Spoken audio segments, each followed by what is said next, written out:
WLS Hosted by IDM.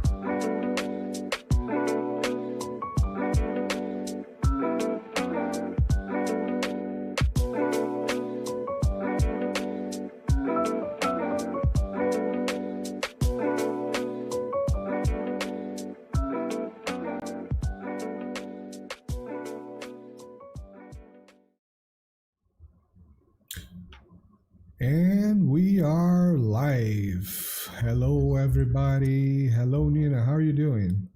I'm doing well. You look well rested, Marcelo. How are you? Yeah, not well rested. You're just like, I'll just pretend. Well, I'm coming to you from the frost-bitten north. It's about minus 10-ish Celsius, so probably like low 20s Fahrenheit, which is nice weather, except when you're constantly going out to take out the dogs, it gets a little bit old.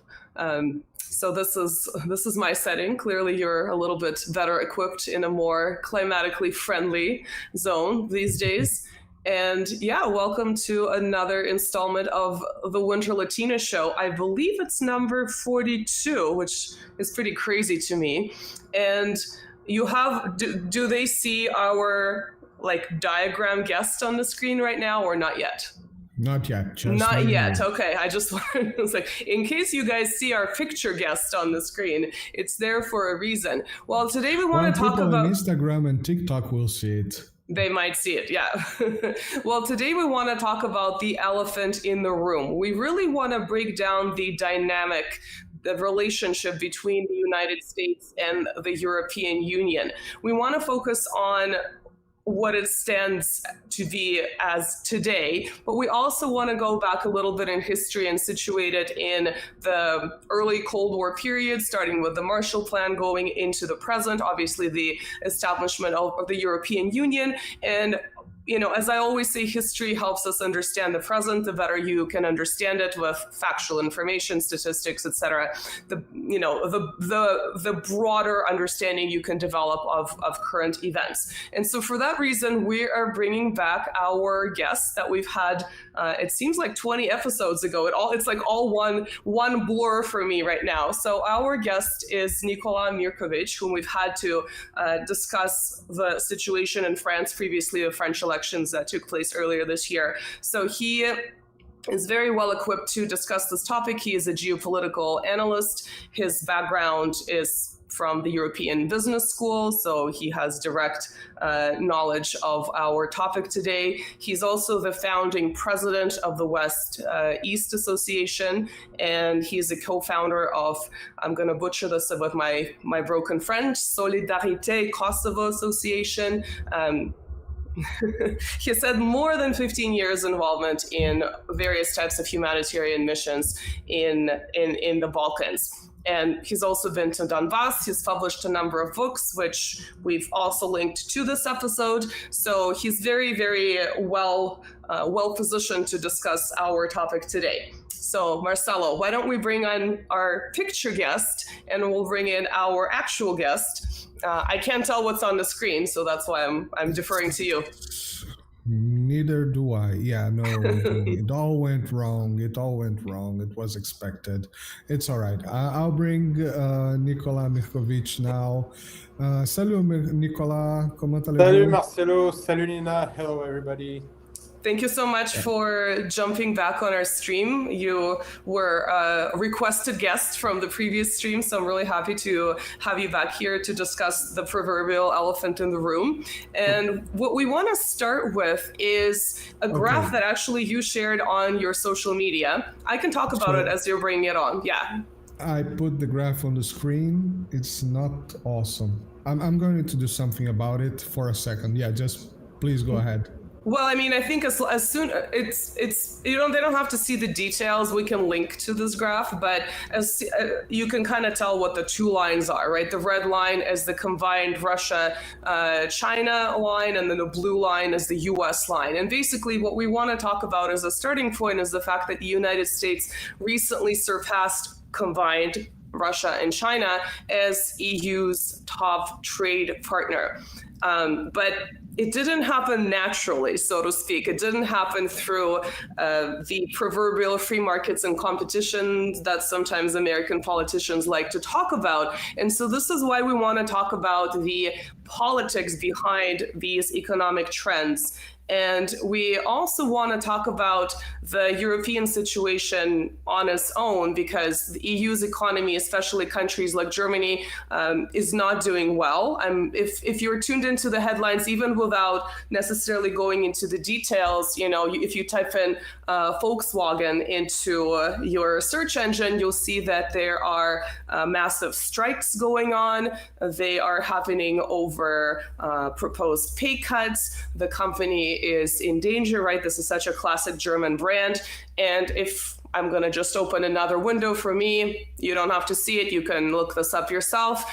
If you type into the search engine, German companies move to the US, there's just a slew of information, right? So for instance, I'm looking at a Reuters article from August 1st of this year, talks about German companies' mall relocation due to high energy prices. And then the question is, why are energy prices so high? Does this have anything to do with the fact that Germany no longer uses Russian energy, at least directly, due to the war in Ukraine and all the surrounding details around that? Was Germany forced to stop using cheap Russian energy, which some would say was the, one of the key reasons behind the German economic miracle? Another headline I'm looking at, this is the Financial Times from earlier this year, February 18th. German companies flock to U.S. with record pledges of capital investment.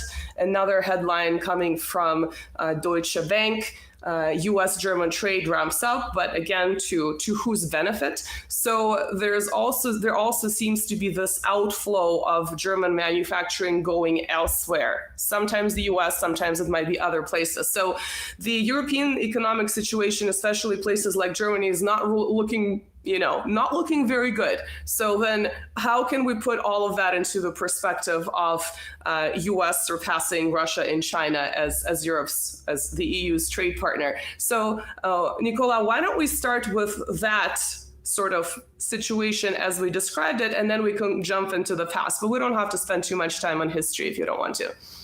Well, listen, just to put it bluntly, and I think as you said, we're really talking about the elephant in the room. We can't understand anything which is going on currently in Europe if we don't understand the vision that the United States, Washington has on Europe. And this is a long story. We could go back, if we want to go in history, to geopoliticians like Mackinder, like Spikeman. What they say, just to make it short, but I think it's really important to state this, is that they have a vision of the world. The Americans, as soon as they were, I would say, world superpower, that's in the end of the 19th century, they saw that the place where everything was going on, the center, I would say the nucleus of humanity, is actually between Europe, Asia, and you could add Africa to that. So if you take those three continents, you've got 75% of the world population, 75% of natural resources known. And both of these geopoliticians, they say, well, that's the place to be. That's what they call the heartland. That means that's the center of the world. And if you look at America, South America, Australia, even the UK to some extent, but that's another story. They're islands. They're far away. The US is very far away from where it's all happening. So they have devised a policy whereby, since the beginning of the 20th century, where they say we have to conquer that center of Eurasia. But it's extremely complicated because we don't have so many people to occupy all that territory. So how are they going to go through this? They are going to divide and conquer, divide et impera. So it's just an imperial motto that they've just applied to their own policy. The only difference is that they're an imperium, an empire, which just doesn't say that it's an empire. You know, the biggest deception of the empire is to make believe that he doesn't exist, to paraphrase Baudelaire. So this is what they've seen, and they're worried of one thing, is that they can have a competitor.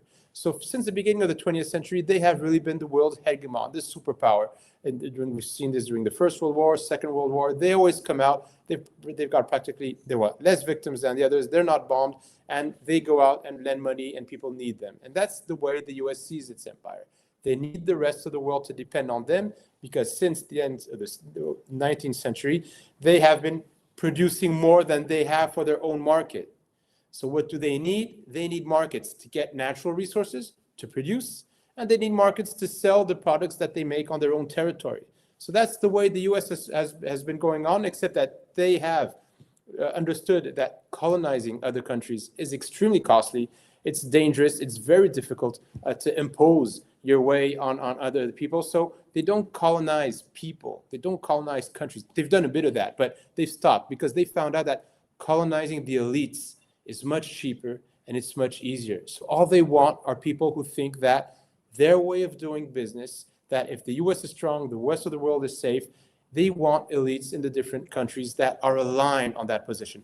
And it doesn't matter whether these elites are from the left, from the right, from communist, fascist, they don't care. They just want to make sure that they've got elites that are, I would say, in line. So since the beginning of the 20th century, they definitely saw that Europe was a part of the world that they did not want to lose because it's a huge market. And at the beginning of the 20th century, Europe still is globally quite wealthy. It produces, it's a competitor to the US. We make cars, we've got industries, we've got a lot of different things, but we are a main market. We are the main, I would say, main market for the United States because we have the capacity to buy their products where they've got strong added value.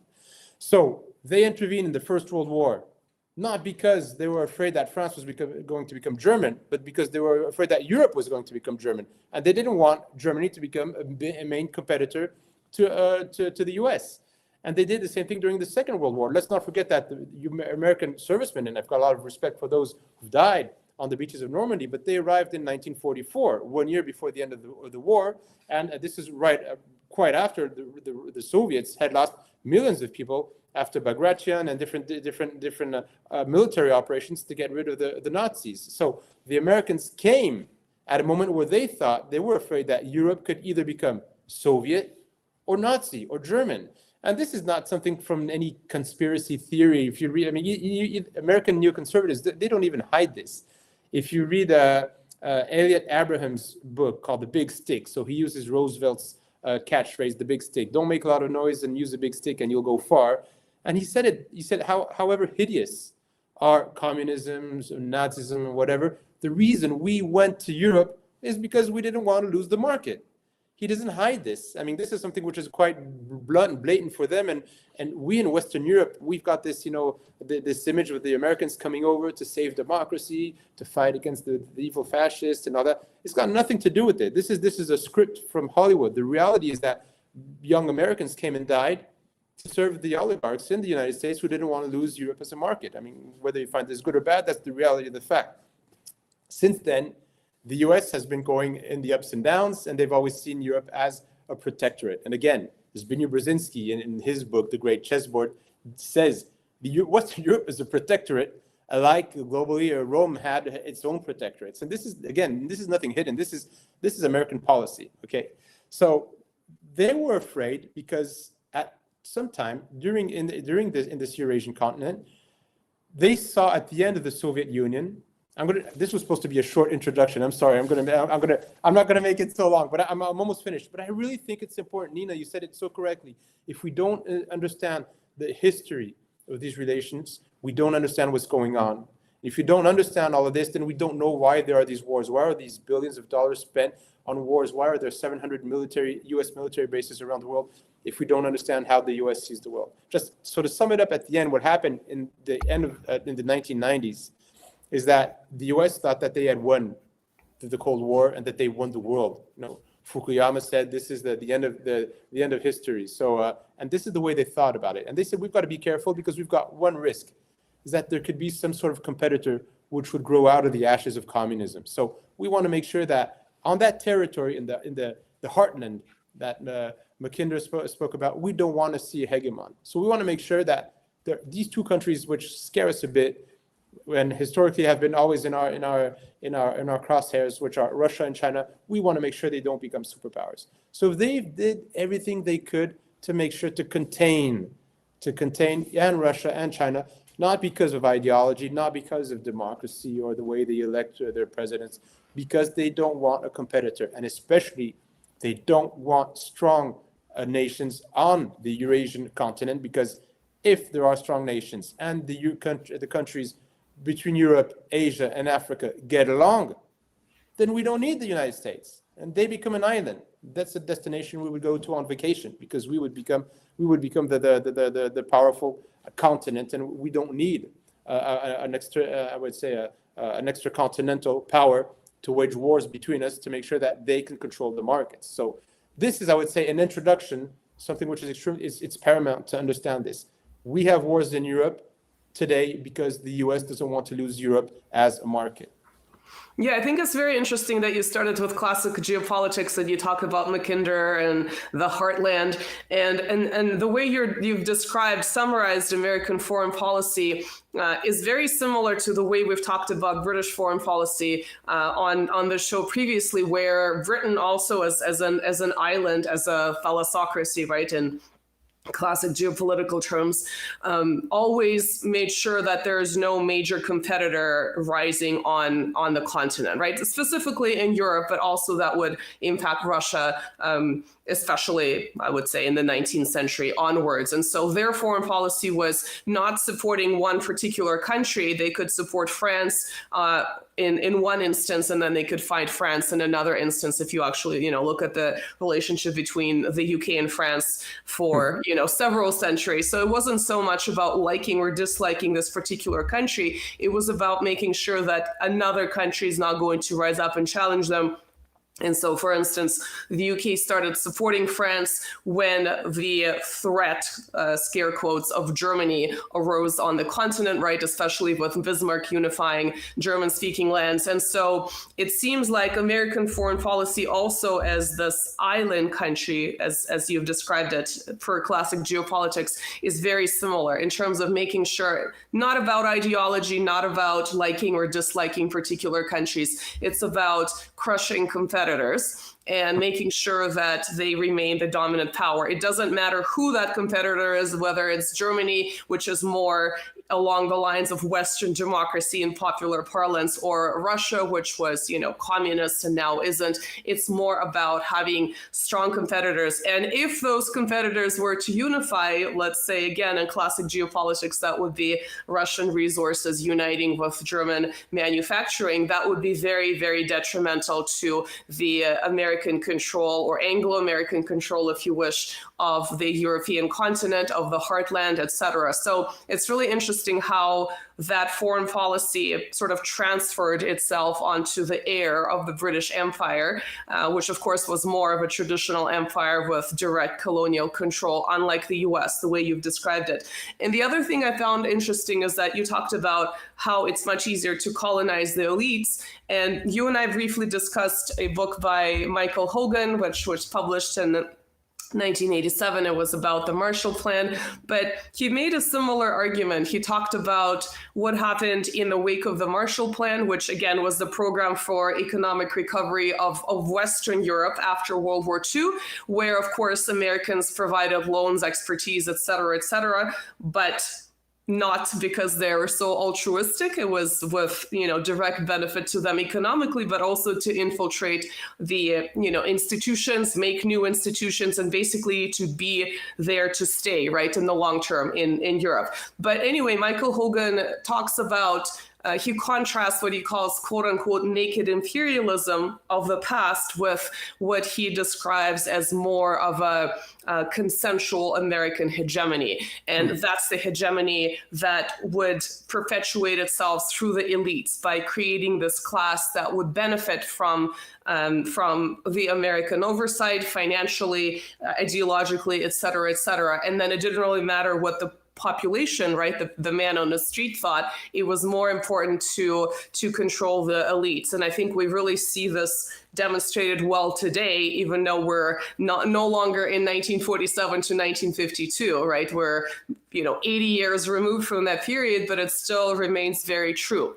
And I wanted to sort of mention this statistic that's from this particular book, because in the popular mind, for people who have a little bit of interest in history, the Marshall Plan is viewed as the thing that rescued Western Europe, right? It was destroyed because of the fighting in World War II. But if you actually look at the statistics, this historian he doesn't go as far as I would go, but he does sort of call the Marshall Plan as not this thing that rescued Europe, but as kind of more of a crucial margin that helped Europe, because Europeans basically did their own rescuing in the wake of World War II. So he provides statistics for the duration of the Marshall Plan, where in Western Europe, aggregate gross national product jumped 32%, agricultural production climbed 11% above pre-war levels, industrial output increased 40% against the same benchmark. But local resources coming from Europe accounted for more than 80%, up to 90% of what fueled this post-war economic miracle. And so, again, the question is, to what extent did the Marshall Plan actually rescue Europe? It just seems like the argument of the crucial margin is probably as far as you can take it, because European recovery started happening before the Marshall Plan was even launched, especially in places like Germany, which was obviously devastated. And so even in sort of this popular parlance about Americans rescuing Europe after World War II, not just landing on the beaches of Normandy, it's sort of exaggerated, because Europeans need to recognize that they did a lot of their own rescuing through their own economic power and resources, as opposed to being saved by, these godly Americans that landed in Western Europe in 1944. So I'm curious what your thoughts about that are. Well, I think you've nailed it. I mean, that's exactly the situation. And it's part of the storytelling. Today, we're telling kids in France and Germany, even in the Baltics, that the U.S. came and saved Europe, and this is not history. This is not historical. This is not the truth. When they came over, as you said previously, they came over because they didn't want to lose the market. And when they came over, they said, now we want to make sure that we keep this market. And the Marshall Plan was part of a program. I won't go as far as to say to enslave Europe, but to make sure that definitely they would remain a protectorate. And so they lent money, and with that money, they gave some of the money, but they said, you've got to buy American. So this has a strong impact on a society, because, for example, if you look in France, agriculture was quite small. We had small farmlands, and then all of a sudden we're buying big American tractors.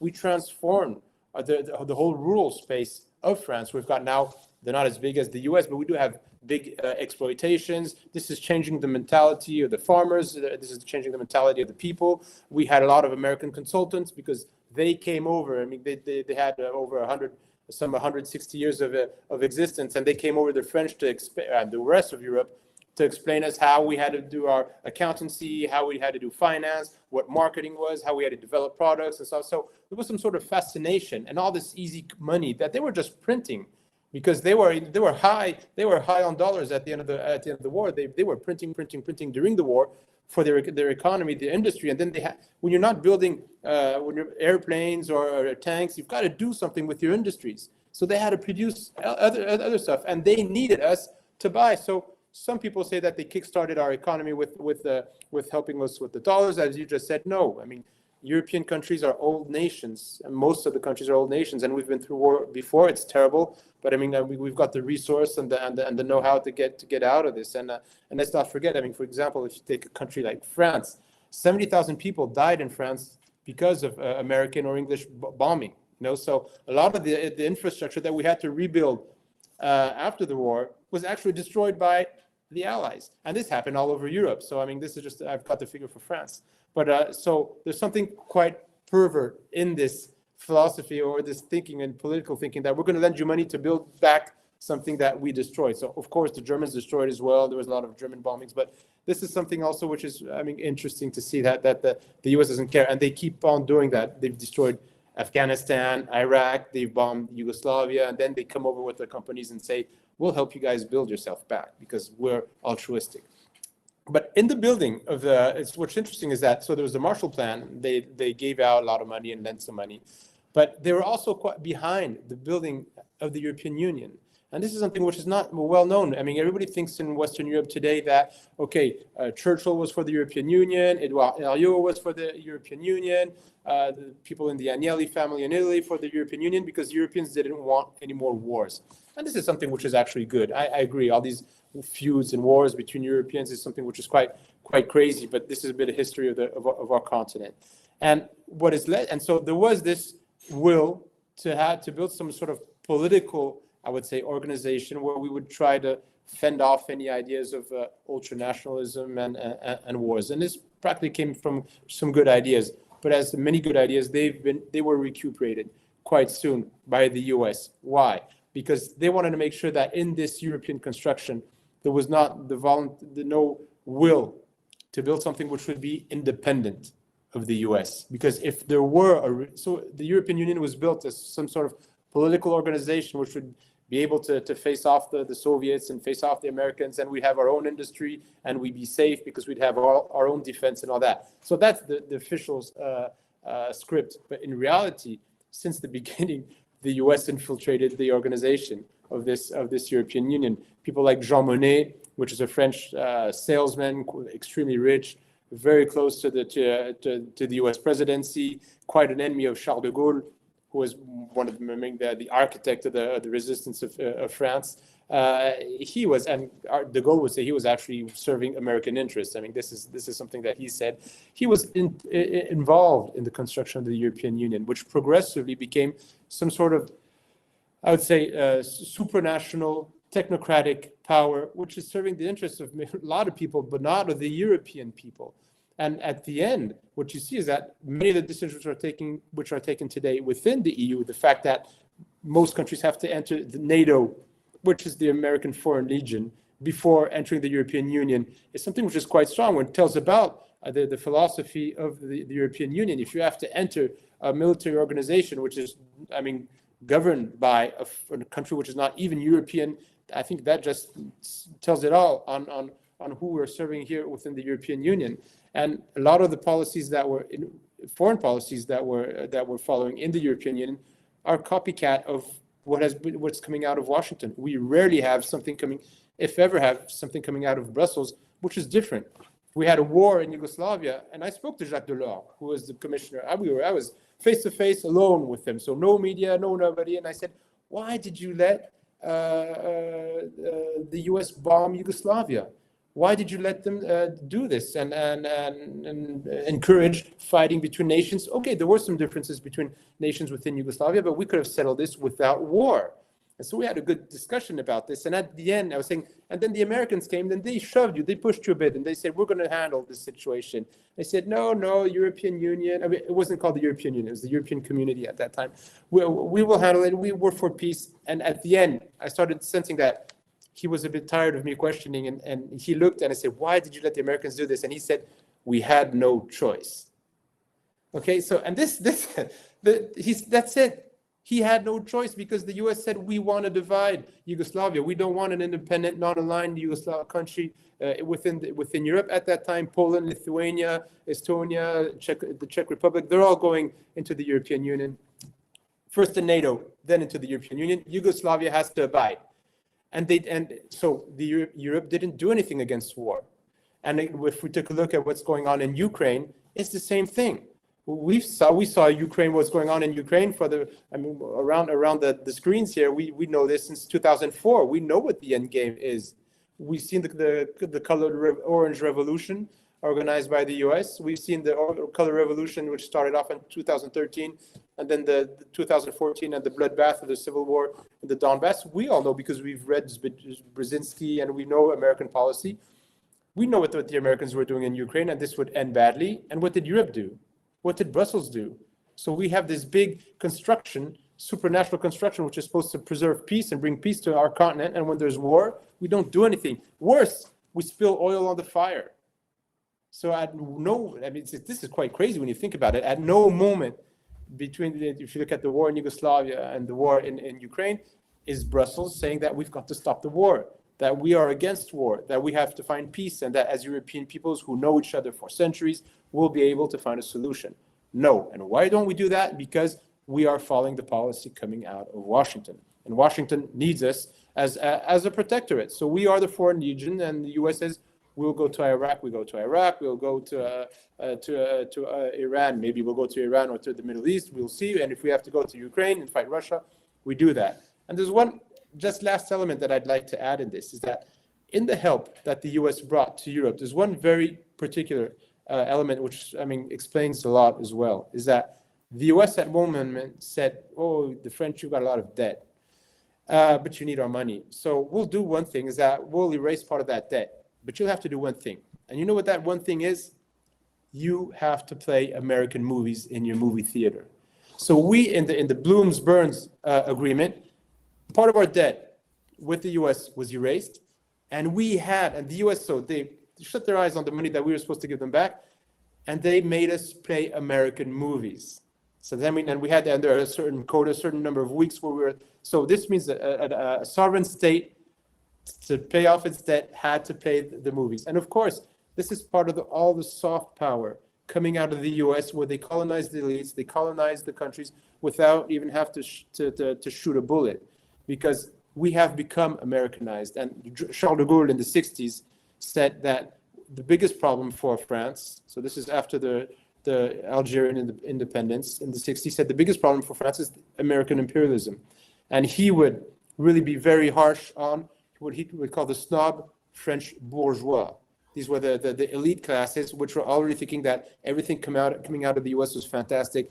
The children of the bourgeoisie had to go to American universities. We had to sport American sweatshirts with names of police departments from New York or from whatever, or films or movies. And progressively, we, as I said earlier, we just started changing our economy because we had American consultants telling us how to rebuild our economy.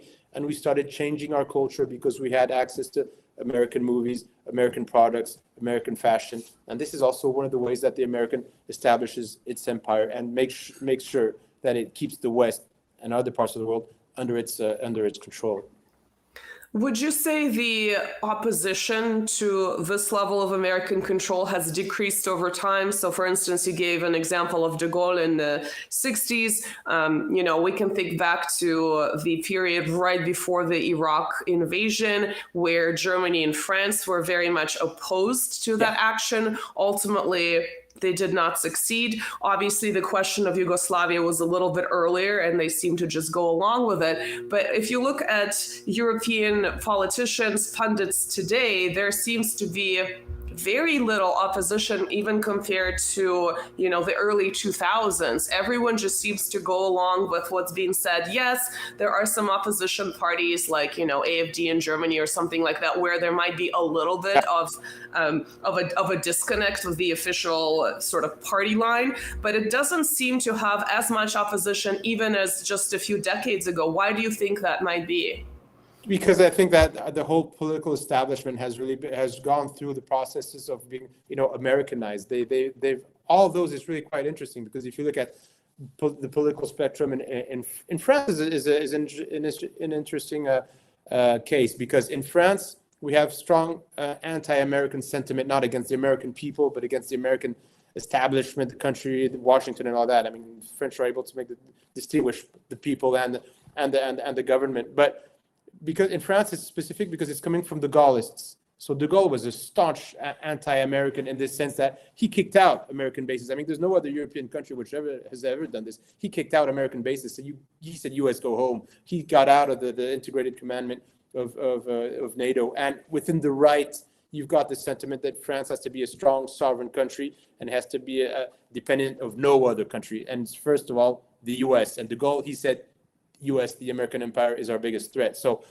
we've got this on the right, and of course on the left, the communists and a lot of part of the left wing is anti-American because it's anti-imperialist, and so we've got on both sides of the political spectrum I would say people are I would say some anti-Americanism or anti-American empire feeling. However, despite that, once people from these political I'd say sides get to power or get elected, it's like all from one day to the other, they like brush that under the carpet and say, okay, well, we should get out of NATO, maybe not now, but we'll get out of it one day. And a couple of weeks before, they were really staunch anti-NATO. So it's like there's something within this establishment in France where it's still hype, it's still cool, and to be pro-American. And maybe that's not our first concern. And that's an error, because it should be our first concern. If you are dependent, if you are perceived by a foreign nation as their protectorate, and you think that you're a free nation, that you've got it all messed up. That means you don't understand what the political paradigm is. So you can't just brush this under the carpet. I think a lot of people are also afraid once they're elected that if they are too much anti-American, then there will be scams against them, that there will be a political agenda. in the media or on their own projects saying, oh, what did you do when you were 18 years old? Which political party were you? Or how many girlfriends or boyfriends or whatever did you have, or stuff like that? So we will get into that. And this is not, hysteria. This is the way they work. And this is something that, unfortunately, in France, although we do have in the French Parliament, I would say, whether it's from the Nouveau Front Populaire or from the National Rally, officially they're quite anti-NATO. So I mean, if you ask I would say this is the majority of our parliament today. But there is no official program on either side or no official project to get us out of NATO. We don't even have demonstrations today in the streets against war, which is something we would have seen in the 60s, and even we did see in France in the 90s against the war in Yugoslavia and the war in Iraq. So we don't have this. I think there's a problem. We spoke about it last time about the fact that people are less politicized than they were before. And this fact about the US is, okay, well, maybe that's too far away. That's not our main concern. And it's true that a lot of the people, they just want to have food in their plates. We've got more than 10 million poor people in France. They see inflation rising. They're afraid for what the crime rates rising and tremendous rates and businesses closing. So they haven't related all of this to the fact that we are a protectorate of a foreign nation. And we'll talk about this, I think, a bit later in the show about how this relationship to the US is actually the cause of our loss of empowerment and the cause of the poverty we're going to, the direction we're going to, which is poverty, and it's a financial subject, but it's a fundamental subject, but it's the elephant in the room, so we don't talk about it. I've seen, just to close on this note, I mean, I have been invited to mainstream media shows, and I know that on some subjects they won't invite me because of the US. So I can talk about Ukraine, I can talk about Kosovo, and then that's okay. But if I start talking about the US and saying things like this, it's like, wait, no, stop. Let's next subject, please. So this is really a hot topic, and the French elite know this, and they really don't want this topic to rise. And so, yeah, it's a pity, but we still believe we could change. All of a sudden, there's like static on TV. Sorry, guys, technical issues. There you go. I know, can't talk about this topic, but do you think it's the reason some of these politicians, once they're elected, they change, at least publicly change their views from being more aggressively, let's say, anti-NATO to being a little bit more wishy-washy? It's because they're basically being integrated into the system, and the system kind of keeps replicating itself regardless of each, whatever individual people may or may not say. So if it's integrated within the very fabric of the European Union, you need to basically get rid of the European Union. I don't know if it's possible to reform the European Union in some other way, because that system will just continue replicating itself, whether or not it almost like it's this big Borg, right? To use a Star Trek quote, that absorbs these people, and it doesn't matter what their original views were. It spits them out in a much more unified way where they're sort of repeating the same storyline regardless of what their personal opinions are. And then of course at that stage it's basically their status, their reputation, the money that comes with that reputation as they're being as their public servants or in some other visible politically important position. And then they wouldn't even or they're afraid because someone filmed them somewhere or dug something up from when they were 14 years old. There's some kind of blackmail, which is a very standard way to control politicians, as we all know, because as soon as someone sort of crosses the line, there is a sex scandal immediately in the media, and you never know whether it's even real or not. I mean, in some cases you do, of course, but yeah. So it seems like, do you think it's more of a systemic issue where something much more drastic needs to change to be able to gain, I guess, more sovereignty and independence? Yeah, it definitely is systemic. Sorry, Marcelo. I'll just go a bit far and ask if, together with all that, of course, and if it's a kind of a chicken and egg situation, because once these people get elected, then they got used, or perhaps they don't even have the choice. They are exposed with the reality that you don't have the choice. But if you read, for example, tactics for choosing leaderships, and we see that a lot in the United States. They usually go for someone that has something, some secret, as Nina mentioned, sex scandals and all that, Epstein lists, all those things, some perhaps conjugal weirdness, I would say. I don't know, things like that. I'm not nothing based on reality, okay? Of course, Marcelo, we don't have devious ideas like that, so we can't. Exactly. But just to add to the question, could it be also the chicken and egg situation? It is quite curious, at least in France, that we do have a political elite, class, which is, so bad. If you would compare French politicians today to politicians from, I would say, maybe one or even two generations ago, they've got nothing in common. We've got low-class politicians, really. And I think that tells a lot about the French society, but they don't know their history. They make a lot of French errors. It's easy to make fun of them. And if you would compare, again, people, whether they're from the left or the right, they knew their history. They knew that they had policies. They knew where they were going. They had ideologies. Whether you were for or against, they would defend politics. And then they were, they were really real politicians. We've got today, they've got, the politicians we've got today are really another class, much lower class, as I've said, and they don't know the history. They don't speak correctly. They say left on Monday. They say right on Wednesday.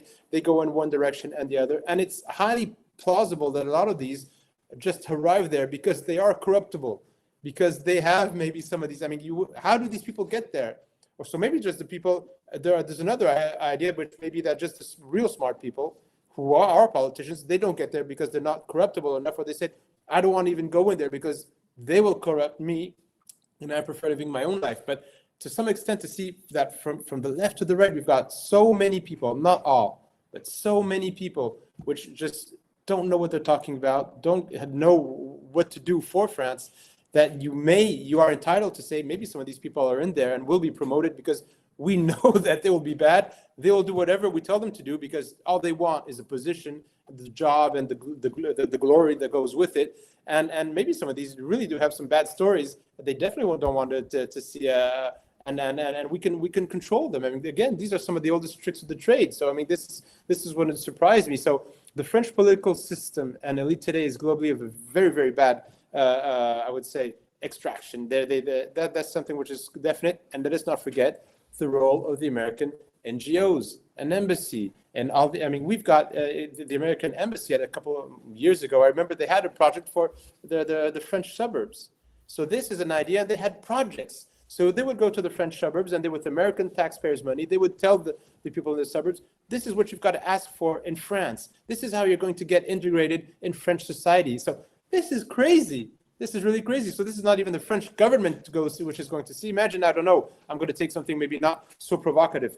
The Swiss or the Argentinians, they would go to France and do the same thing. And okay, rather imagine if the Russians did this, or the North Koreans, they would have a project for the French suburbs. How crazy we would all be. But we don't say anything when it's the US. And they've got these NGOs not only in France, they've got them all over the world. I always remind this quote of Alan Weinstein, who was the founder of the it's USA, no, the NED, National Endowment for Democracy. And he would say, we do openly today what the CIA used to do covertly. This is exactly what they do. They're into social re-engineering. They want to review the society. They want to tell, and they want to divide. Again, the whole thing is about divide and conquer. That's what we said at the beginning, and this goes into every nation. So we've got a bad class political elite, and we've got foreign interference, and we're watching Netflix and using, I would say, the U.S. internet on a daily basis. So we, at the end, there's a Stockholm syndrome here, and we don't know how to get out of it. I would say, however, that on the social networks, so we'll see how long they let us on this. More and more people are starting to understand, because they could hide this before. You could hide what was going on with Mossadegh in Iran in 53. You could hide what was going on in Guatemala with the Arbens around that same period of time. because people didn't have access to information. Now, those who are looking for information, they could find. They can find. You can find out what's going on in Moldavia. You can find out what's really going on in Ukraine and Georgia. Not everybody's going there, but we are. There are more and more holes in that wall that they've built around their protectorate, and I think this is actually something quite positive. And even a lot of the people, even in the U.S., they don't want this empire anymore. So this, we have to see this as something positive, but it's a pain. It's a pain on a daily basis, because I think European countries deserve better than that.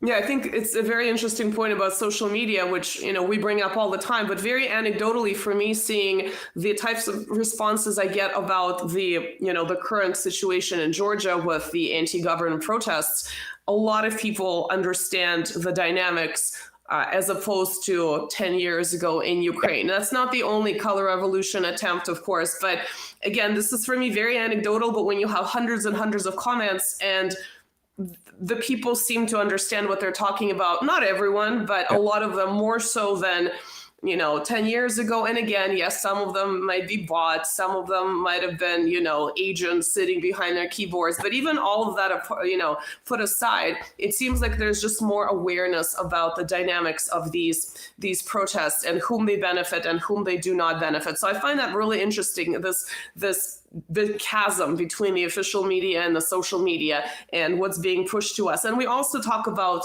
what we call the middle managers here, right? These gray politicians that are completely interchangeable. It's more about the chair in which they sit as opposed to the particular person, right? It's the Kaya Kallases of the world, of who's recently been promoted. Would you say that for all her faults, Angela Merkel was the last sort of serious European politician, the adult in the room? Again, for all her faults, I'm not a fan, but it seems like compared to what we have to deal with today, it's just night and day. It's just kind of remarkable. As soon as she left, we've got Scholz, and it's like, that's it.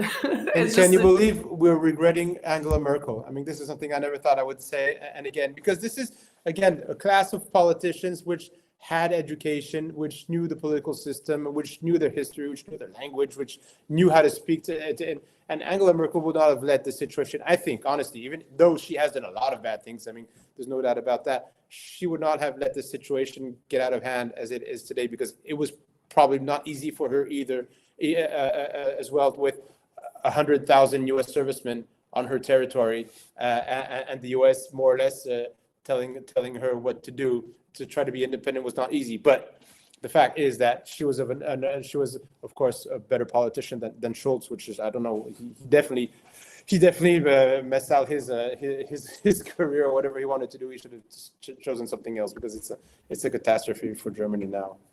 So I think this would be a good transition to talk about in a little bit more detail what's happened to European economy since the escalation in Ukraine in 2022, where Europe was buying cheap Russian energy. It was a mutually beneficial relationship. This energy was fueling successful European manufacturing, especially in Germany, but not just in Germany. Germany obviously made an ideological decision to give up nuclear power, which, I mean, it kind of is beyond me, and made this ideological decision in favor of, transitioning to all green up until a certain point, which, there's nothing wrong with green energy when it makes sense, but you can't just make a decision that would harm you as it did in the end. And all of a sudden there is this escalation and there are sanctions, and Europe is no longer able to, in many ways, buy Russian energy. Obviously, it's in some cases it's been getting it via India with a markup, and India, of course, is very happy with the situation because it's making the money that wasn't there before.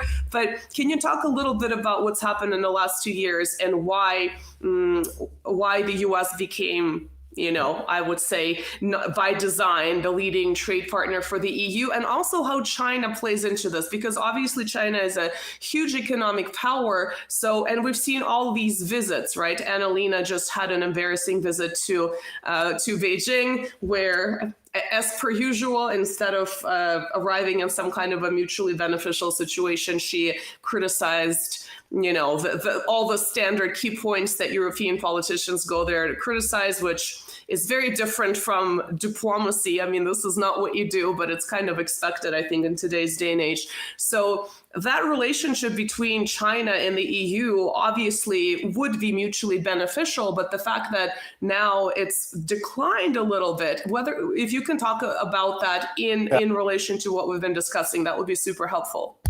If we needed proof that European elite were, subservient to American interests, or that we were a protectorate and that we were not independent and there was no such thing as a sovereign European Union and the defense of European interests, it's what is going on right now. Can you imagine that Russia is just the biggest European country that exists in population and land size? It's 17 million square kilometers. It's just huge. And it's one of the richest nations on earth in terms of natural resources.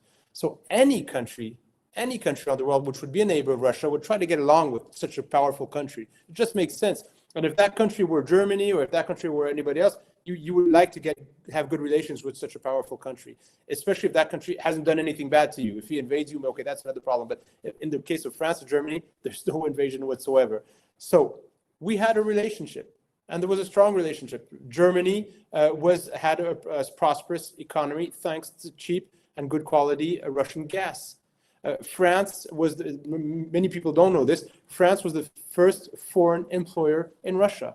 A lot of big French companies settled in Russia and opened Leroy Merlin, Auchan, different companies, and even gas, Total Energy, they were the president gas. By the way, they're still there today, but that's another subject. So we had good relationships, and we had everything to develop because we needed the natural resources and they needed some of the products that we had. And together we had, Russia is something that they've got a bigger percentage of engineers than we have. So together, again, if we get to this idea that we can get along in this multipolar world, the smartest idea the European politicians could have had is, how do we get along with the biggest European country who's not in the European Union? So do we break up the European Union? Do we do something else?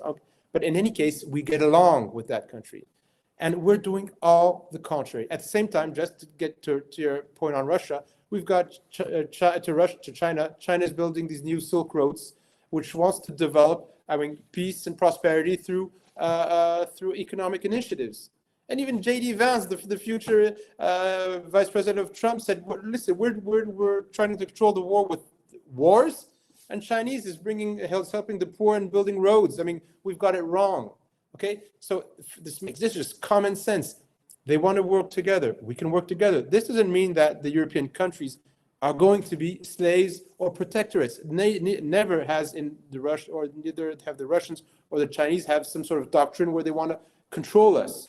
They just want to make sure that they can do business with us if we're interested. And we decided not to do that. And we decided not only not to do that, but to go to war with them. We started off with started color revolutions.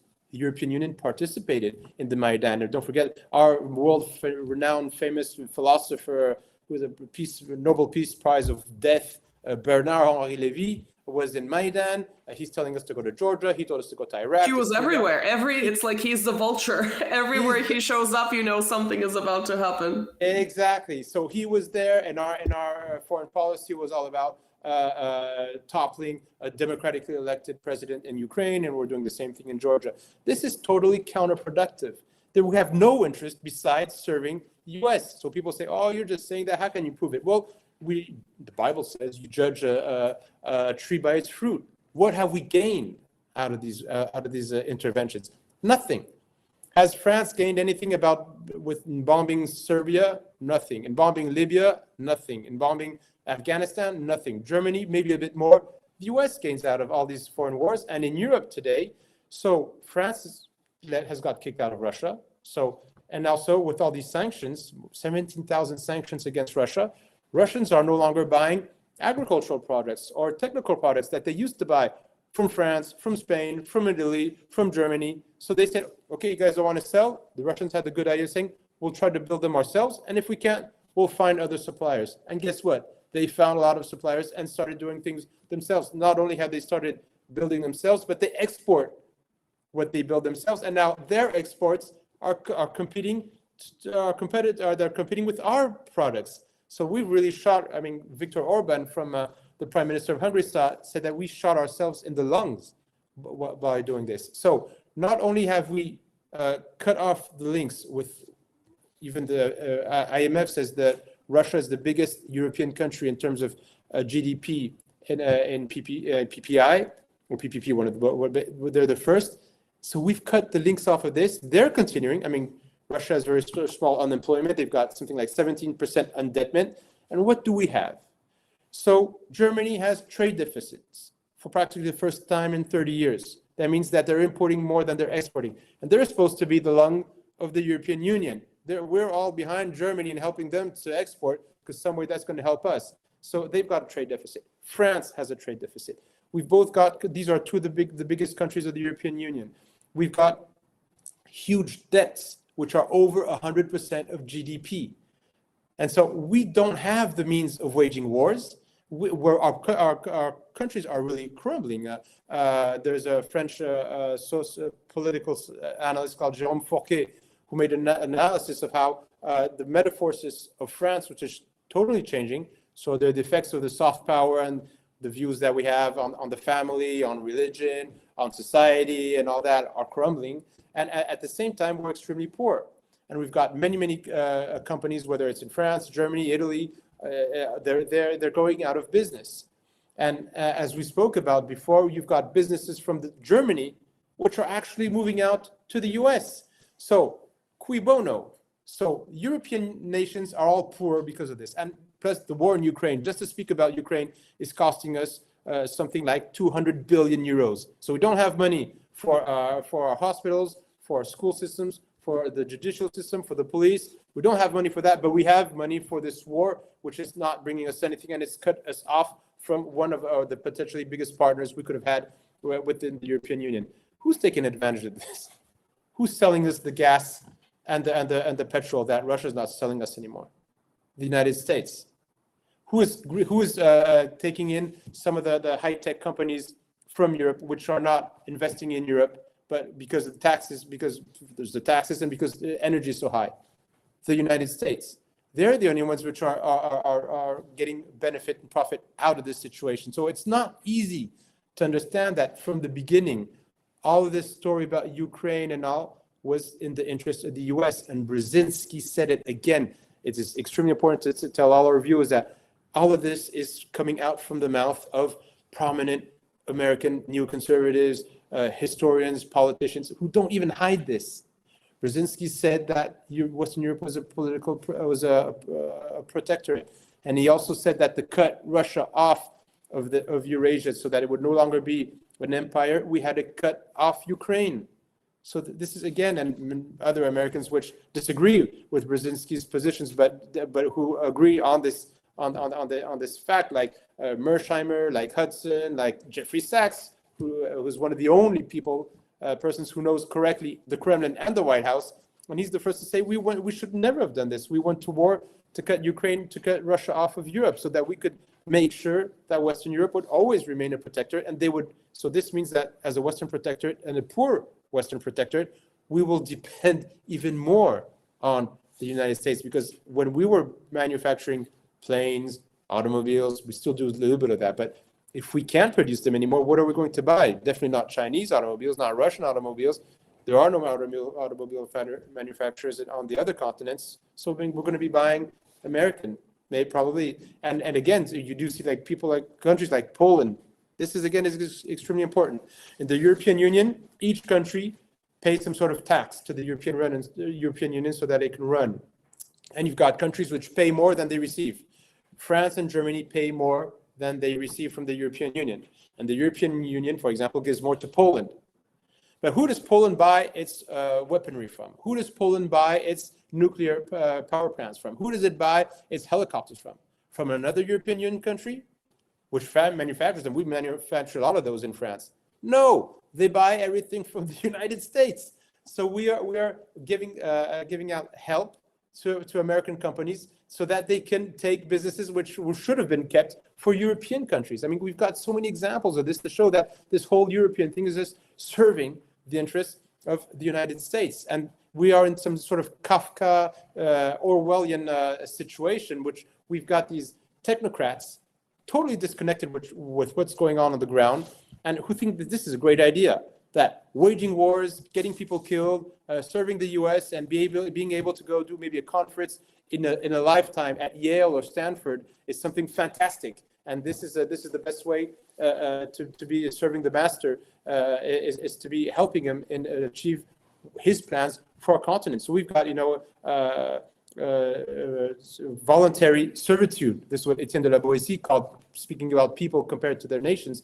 But we've got this at a nation-state level, where we've got nations which are serving the interests of a foreign nation. And of course, all this is what empires do. So, and the situation for Europe today is dire.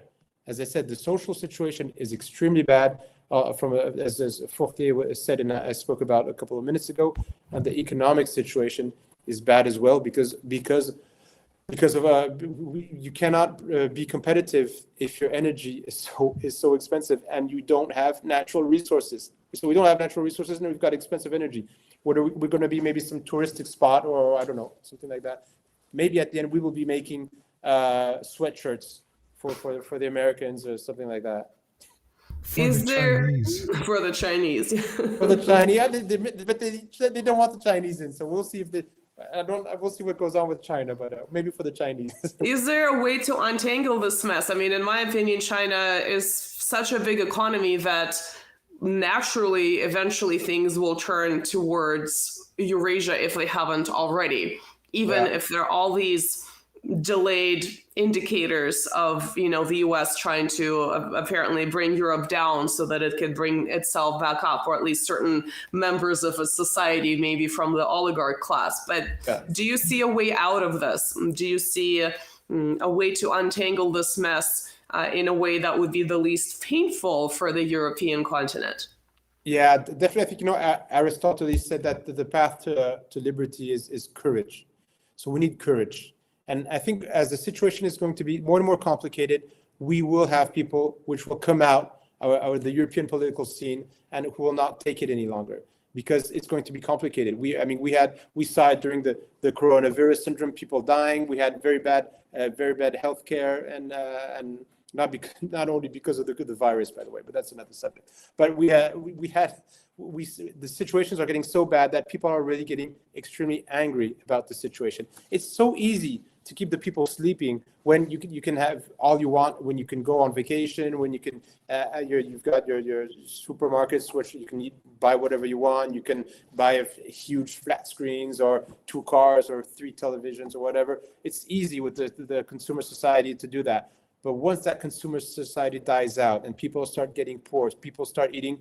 In France, we've got people who eat, millions of people who have got difficulties feeding themselves, and who eat every other day, or who don't eat a supper every day. So these people are going to get really mad, and people are seeing this happen. So you can't hide. This is something you cannot hide. And I would wish this didn't happen, but this is the only, I would say, positive aspect, is that this is going to wake up more people. And I think that they're going to find out what is going on. And we do have some courageous politicians in Europe. Again, there's the example of Hungary. And Hungary is a small nation. It doesn't have the second biggest ocean front like France does. It doesn't have this big history of colonies and the whole. It's a small country in Europe. But Orban is courageous, and he says, I won't say it here, but he's telling the European Union that he's going to do what he wants, and he's going to negotiate with Russia. He took the initiative to discuss with Ukraine, with Russia, with China, with the US to try to find a peace solution in Ukraine. He said to the European Union that he didn't want their laws on same-sex marriage or on pornography. He said that he didn't want the immigrants, and it's a small country. So if Orban could do that, why can't we do that in Italy? Why can't we do that in Spain, in France, in other countries? So I think this is positive. We have other politicians like Fico in Slovakia, which is also quite courageous. To some extent, Vučić, which is not in the European Union, in Serbia, is also trying to stay independent, and he's surrounded by NATO countries who've got one dream, is eating Serbia up. So we do have, and I do see in the alternative political parties, more and more people saying that the European Union has, I don't think we can build it differently. I think there's a different way of working between European countries.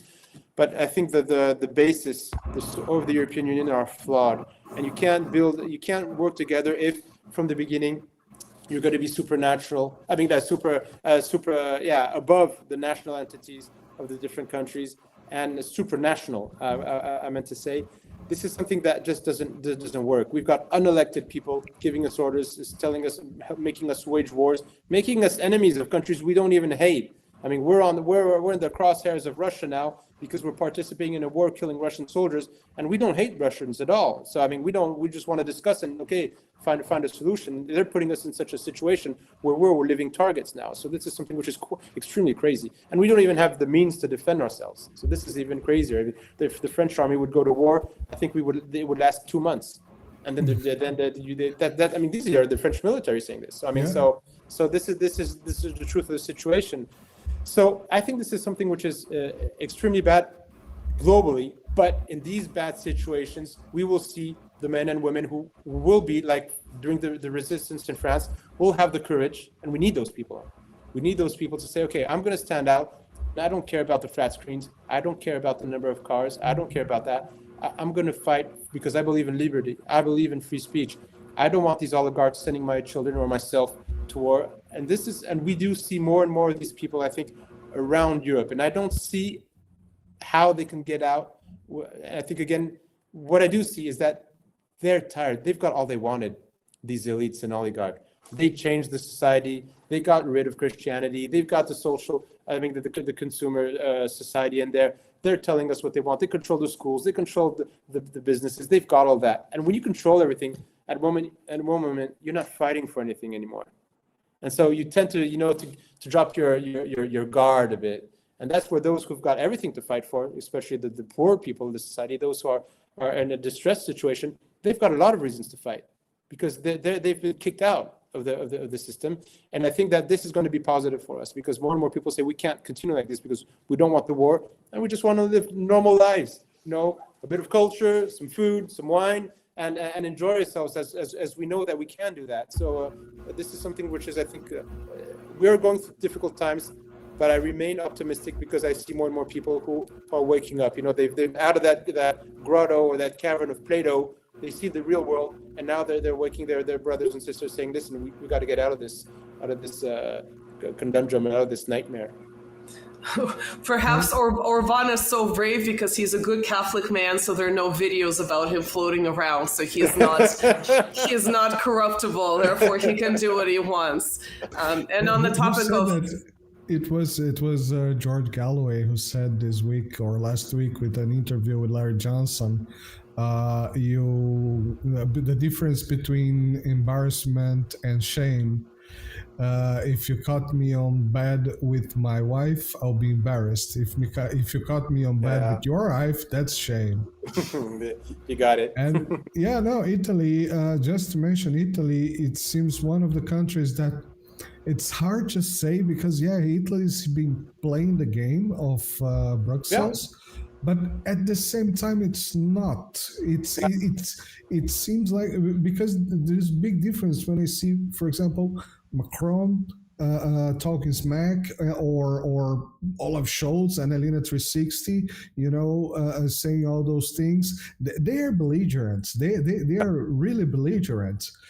While you see Meloni, she's it really seems like she's hijacked there. I never thought I would say this, but we're missing Berlusconi, right? As another politician from the old guard, doing his little parties in Russia with. He was, a lot of people here miss him. He had more status as a politician and more seriousness despite all the right, exactly. And I've been hearing that situation in France so bad that people there are eating snails. Well, we always eat snails. I mean, this is something that we've been doing for centuries. So that's that's a bad joke. It's a bad joke. It's not even a joke. We enjoy that. But it is true. And I haven't even spoken about the UK, by the way, which is no longer in the European Union, but was going through a terrible economic situation as well. And it's quite crazy to see that they're saying that they have to pursue the war in Ukraine. And Bernabuk as well, from Germany, the Minister of Foreign Affairs, said that whatever the German people say, her priority is Ukraine. How crazy can you get? They can think it. They used to think stuff like that, but now they're saying it out loud. When you're elected, you're supposed to be representing the interests of your own country, of your own people.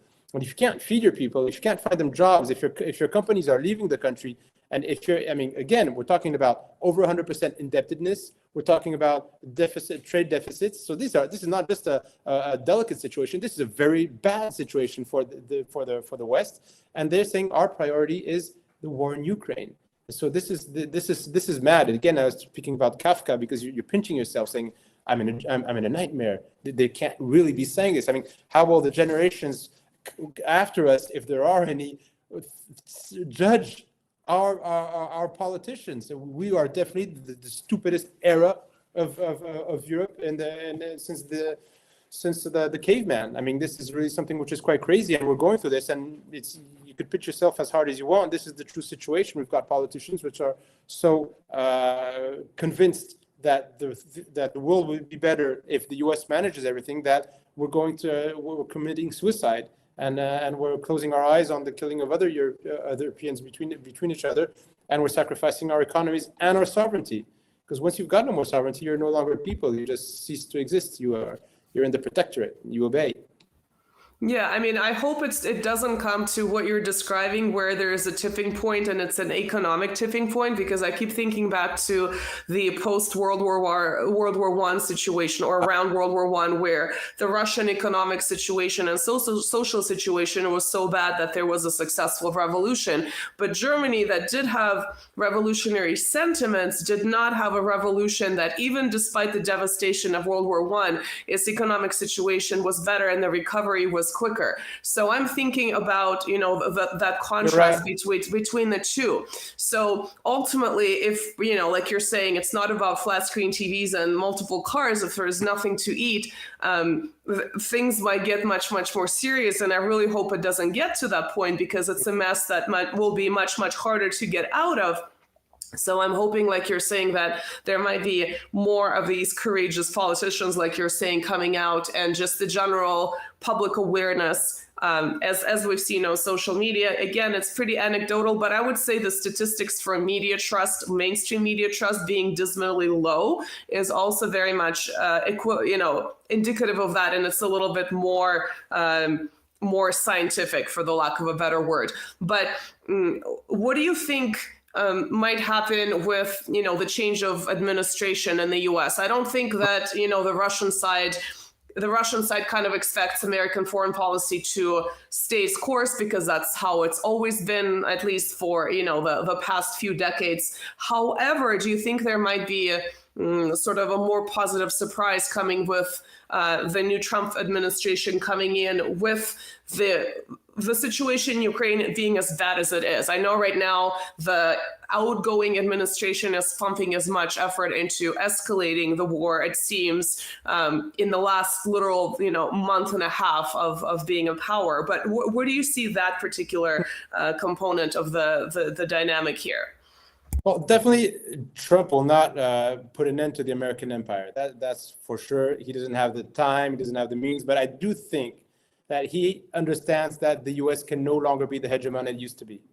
I think that this is something it can. The U.S. lost in Syria. We'll see what goes on now, but they lost in Syria. They lost in Afghanistan. 20 years in Afghanistan, they were supposed to take the power from the Taliban, and they gave it back to the Taliban, and they're losing in Ukraine. So this says a lot about the U.S. re-engineering around the world and their color revolutions, or even their military might. This is much, I would say, overstated. It's not as powerful as many people think that it has been. And the Russian army is not the Taliban. So I think that Trump knows this. I think also I think maybe I'm naive, but something inside of him says that, okay, he's getting older. He's probably acting more like a grandfather than he used to be, like a young warrior, or young, adventurer when he was a mogul in U.S. business affairs and stuff like that. So I do think that there is some sort of sincerity when he speaks about peace. I don't forget that McKinley spoke about peace and then went to war for Guam and the Philippines, that Wilson spoke about peace and then went into World War I, Truman in World War II, and Johnson said that he didn't understand why American boys would go 10,000 miles to fight in Vietnam where young Asians could do that, and we know how that ended. So I'm not naive on that, but I do think that maybe he is a bit more credible than maybe McKinley or Wilson. We'll see that. Something which is interesting coming. So he will not put an end to the empire, but he will choose, I think, the zones of interest which he wants. And so he'll barter them. He's a salesman, and I think this is the way he sees it. The only element which is how far will the deep state go to stop him from doing that? Because he does have neoconservatives around around Washington, within the Pentagon, who don't want to admit that they've lost the Cold War, that they don't want to admit that they're losing the hot war today, and who do think that the only way for going around the world politics is using the hammer. You know, this is the same American saying: when your only tool is a hammer, you tend on seeing your problems all as nails. So this is the way a lot of people think in Washington today. So can he get rid of that swamp? He didn't do this the first time around. So this is something we saw. I mean, you can't get rid of the swamp if you work with John Bolton and Mike Pompeo in your team. What's interesting is he has placed a lot of some neoconservatives, and then so we have. I think we'll see Rubio in foreign affairs and stuff like that as Secretary of State. I'm not so sure that was the wisest decision. It's quite bizarre decision, by the way, because him and Rubio are supposed to be arch enemies. They don't like each other. Rubio said Trump was a crook. I don't remember what Trump said about Rubio, but anyways, this is politics. But we'll see that. However, he has put some interesting people within his government. We'll see if they get nominated. But I think somebody like Tulsi Gabbard, who's going to be the head of intelligence in the U.S., is something which is quite daring. And I didn't think he would go to that extent. And if she really can remain independent and she can really have access to the information, and if I were Trump, I would definitely say, listen, I've been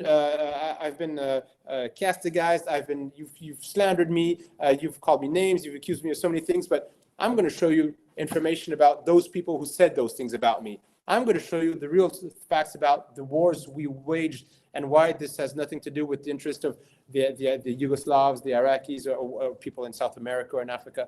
If I were him, I would do this as soon as possible to calm down. I mean, first of all, to show the newcomers that he's got collateral against him. He'll probably use some of the information he won't disclose and say, listen, I can use this against you. If he does that and he does show some of that information, that's positive, because I think he's got to put an end to this American empire. The fact that Robert Kennedy is going to be working on health, the fact that they want to look into the fact, whatever we think about Elon Musk, but the fact that he wants to look into the American administrations and see, I think this is interesting, and this is radically different, much different than what he did in the first term. He's got 2 years to convince the Americans, because after that, he's got the midterms.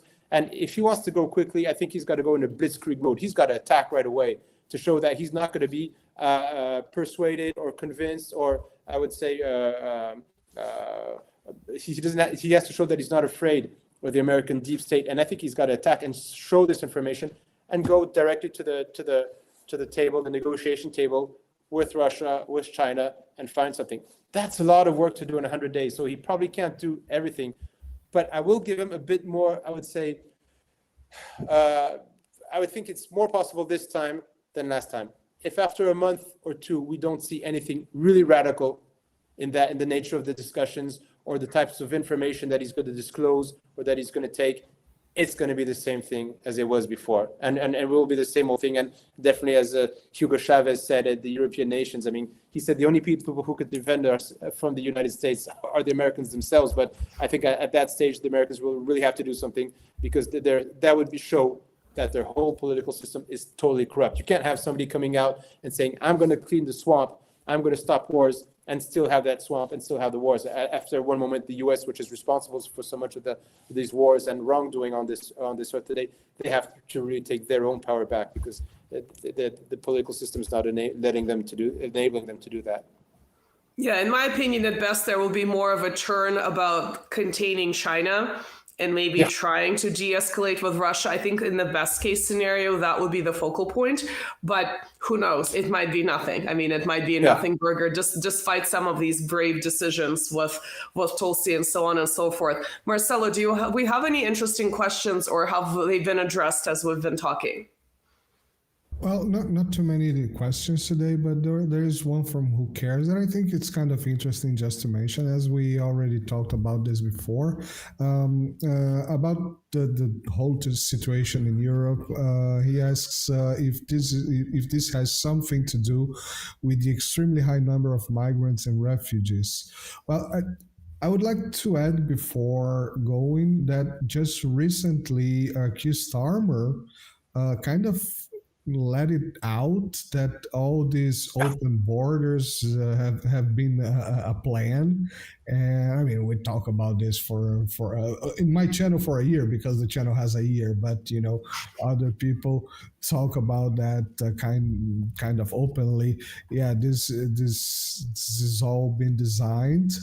And yeah, what do you think about that? I think it collaborates a bit. It's not the only, of course, reason, but what do you think about that, Nikola?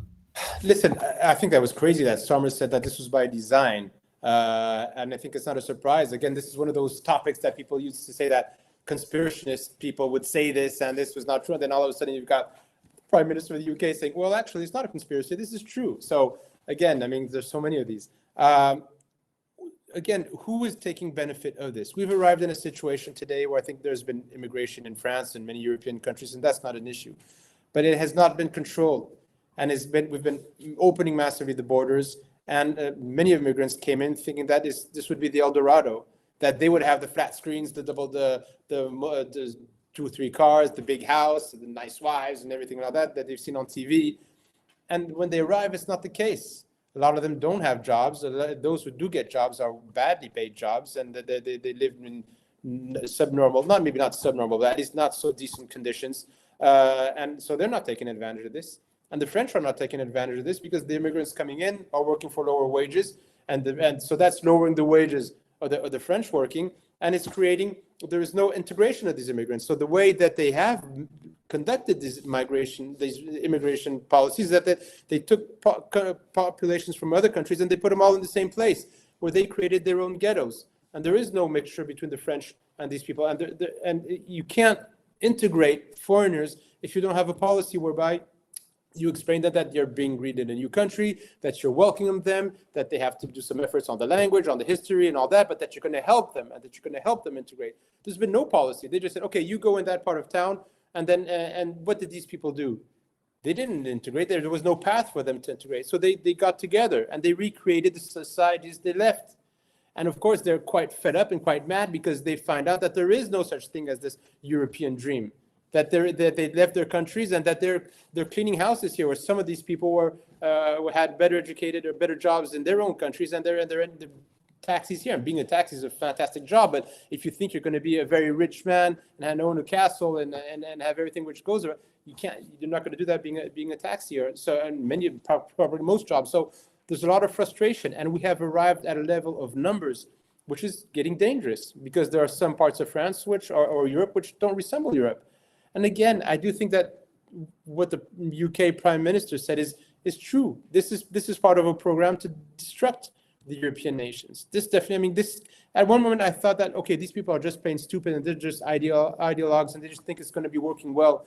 But the more I study this, the more I'm convinced that there are people who really do want to destroy European nations. They want to destroy Christianity. They want to destroy our traditions. They want this whole new world, with the new world order, with just the individuals, with no unions, no churches, no associations, just that individual with the state and multinational companies. So easier to control an individual rather than controlling nations and populations and churches and religions and what you want. So I really do think that there are people who want to break down, I would say, that what our societies were built on. And this was by design, and it's not working. It's not working at all. There's a lot of crime in France. There's a lot of frustration. There's hatred which is growing between the communities. And this is all saddening, because we shouldn't be going through this. And The communities are fighting against each other at the lowest levels, but the puppeteers, who are pulling the strings, they're taking advantage of the system. They're taking advantage of the low wages. They're taking advantage of having no more unions or no more churches defending the people. So I think, again, this is something which is extremely important. And this is, I would say, the fulcrum that of politics that we have to attack. It's not just should VAT be at 21.2%, or we should attack the people who are responsible of this situation, who have opened the borders, who have let the economies crumble, who have decided to outsource our companies to China instead of keeping the jobs here in France. These are the people who are responsible for this situation. It's not the immigrants; it's the people who are responsible for the situation. And these people, the only thing that they're doing is saying, "Listen, don't speak about us, don't talk about us, don't think about us. Your problem is the immigrant, or your problem is this is something we have to be careful of." But it is true that if the immigration continues as it is in some parts of Western Europe, will no longer be Western Europe, and that is a major problem. Well, these are the people who also support war, right? The concept of the welfare warfare state. I don't endorse every single feature of the concept, but if you think about the recent waves with, starting with, the destruction of Libya that opened up this huge flood of refugees coming into Europe, and of course more recently with Ukraine, and the women being in the sex trade, all the conspiracy theories about children being sold into God knows what. It's all connected. So there is a support for war coming from people who are also supporting some of these other policies that you're discussing. So it's a big puzzle that I think we tried to untangle today to the best of our ability with the time constraints. Well, I think this is a good time to wrap up our conversation. To wrap this up, do you have any recent projects that you've been working on since we saw you last on our channel?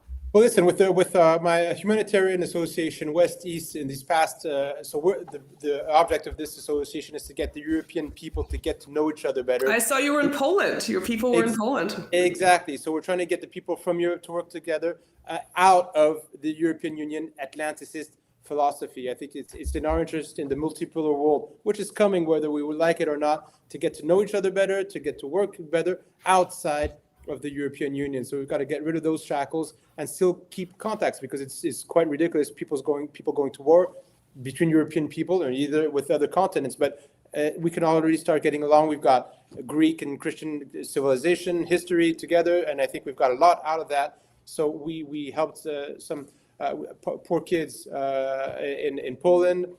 We helped a school and people in Kosovo, the Serbs of Kosovo, who are going through a very difficult, very bad situation now. I mean, we're not speaking a lot about this situation, but the Serbs of Kosovo and Metohija are going through a terrible situation, and the Albanian, I would say, puppet regime in the Banana Republic of Kosovo are really trying to expel and get rid. They're doing ethnic cleansing without killing, but it's still ethnic cleansing of the Serbs. So we're helping the people in Kosovo, and we just bought a car for a humanitarian association we work with in Donbass. And we're preparing the next humanitarian mission there. We've been helping people in Donbass since 2014, and we're not going to stop. So that's what we're doing with the humanitarian association called West East. And I'm working on a new book where I'm trying to give high hopes, try to be optimistic in the situation we're going through. And I'm trying to show how we've been through bad situations before and that we've got out of that. But you need what Aristotle is called courage. There's no liberty without courage. Thank you for highlighting it. It sounds like your organization has grown because you have multiple projects going. So for all you guys out there listening, go to Nikola's Twitter/X.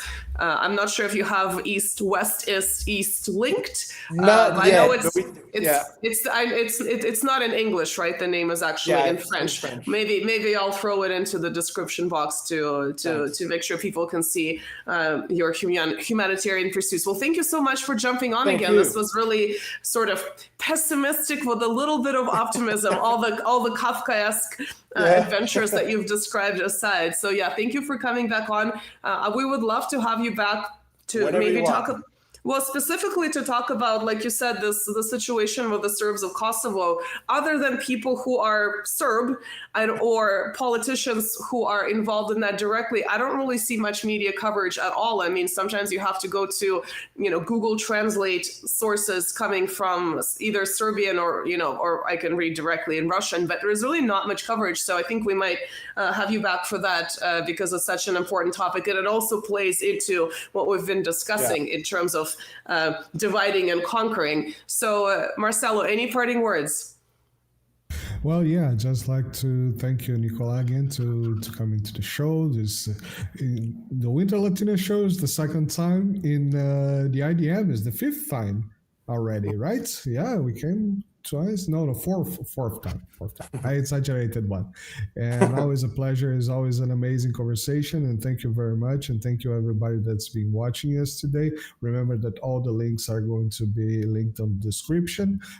Nicola's social medias and his projects, as well as Amazon links for his books are also here if you want to buy. And thank you, everybody. Thank you, Nina, and see you guys next time. Bye-bye, Nikola. See you soon. Bye, Thank Nina. you, Bye, guys. Marcelo. Thanks a lot. Bye. Bye-bye.